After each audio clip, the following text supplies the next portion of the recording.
So ఈ 10 to 15 days గుర్తుపెట్టుకోవాల్సింది ఏంటి అంటే అంగస్తంభన కాకుండా ఉండాలి. ఇప్పుడు నేను చెప్పినట్టుగా గనక హైజీనిక్‌గా పెట్టుకొని అంగస్తంభన కాకుండా గనక జాగ్రత్తలు తీసుకుంటే సర్జరీ చేసినట్టు కూడా ఉండదు. హ్యాపీగా ఉంటుంది. ఎటువంటి పెయిన్ ఉండదు. బట్ ఎప్పుడైతే అంగస్తంభన అయిందో ఈ 10 to 15 డేస్‌లో అంగస్తంభన అయితే మీకు బ్లీడింగ్ వచ్చే అవకాశాలు ఉంటాయి.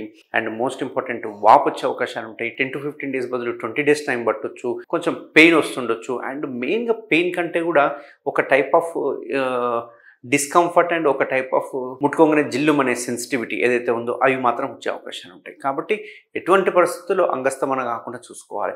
అండ్ మోస్ట్ ఇంపార్టెంట్ ఇంకొకటి ఏంటంటే 4 వీక్స్ అంటే 1 మంత్ ఇంటర్ కోర్స్ అనేది చేయకూడదు అన్నట్టు. సో కలవకూడదు.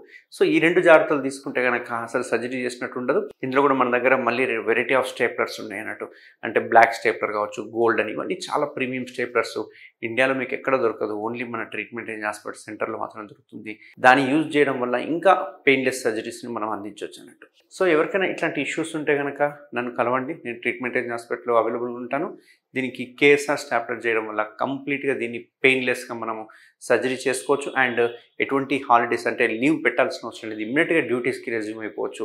ఎటువంటి బ్లీడింగ్ కానీ ఎటువంటి వాపు కానీ ఉంటుంది అన్నట్టు. సో ఎవరికైనా కనుక ఫైమోసిస్ ఉన్నా, బెలనైటిస్ ఉన్నా, బెల్నోపాస్థైటిస్ ఉన్నా ఆర్ బిఎక్స్ఓ ఉన్నా ఎనీ లాట్ ఆఫ్ అడిషన్స్ అంటే ఎంత మంచి అడిషన్స్ గట్టిగా అతుక్కపోయినా కానీ మనం స్టాప్లర్లో చేసే అవకాశాలు 100% ఉంటాయి. సో ఎవరికైనా ఇష్యూస్ ఉంటే తప్పకుండా కన్సల్ట్ అవ్వండి. Thank you very much.